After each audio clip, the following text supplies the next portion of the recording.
Hey guys! Welcome back to my channel. So for today's video is another sliding invitation layouts na naman ang ipapakita ko sa inyo. And this time, ang motif natin ay olive green or army green. So gusto ko muna mag-thank you kay ma'am from Sorsogon dahil nagtiwala sila na sa akin sila nagpagawa ng kanilang invitation layout. So again, thank you so much. So ang motif natin ngayon ay olive green or army green. And masasabi ko na this is one of my favorites. So sobra akong nagandahan sa kulay na ito sa layout na ginawa ko para sa kanila dito sa sliding invitation. So as in, sobrang nagagandahan talaga ako sa kulay and of course sa color motif. Since bago ito na color motif na ginawa ko and nashock ako dahil sobrang ganda ng kanyang kinalabasan and sobrang ganda nung outcome nung kanilang invitation. So again, thank you so much dahil nagtiwala kayo and ayan, nagawan ko siya ng sobrang ganda. So sana nagustuhan nyo din ma'am yung ginawa ko na layouts para sa inyo dahil ako personally sobrang nagandahan ako and masasabi ko na this is one of my favorite na layouts na nagawa ko dahil isa na din siguro doon ay tumugma yung mga pictures doon sa kulay na ginawa ko or doon sa layout na ginawa ko para sa kanila. So gustong-gusto kong mag-thank you sa inyo dahil kung hindi kayo nagpagawa na inyong invitation layout sa akin na may motif or color motif na olive green or army green ay hindi ako makakagawa ng ganito kaganda na layout. So ayan, ipapakita ko na sa inyo kung paano ko ginawa itong napakaganda na layout na may color motif na olive green or army green.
So, ayan, ipakita ko na sa inyo itong sliding invitation layouts natin na may motif na olive green or army green. So, thank you so much again, ma'am, from Sorsogon, dahil nagtiwala kayo sa akin na ako ang gumawa ng inyong invitation layouts. So, again, thank you so much.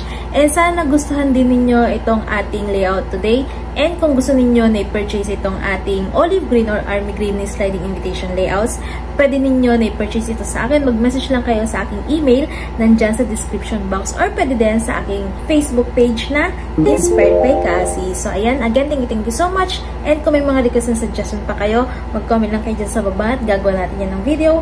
Again, thank you so much for watching and see you sa aking next video. Don't forget to like and subscribe. Bye!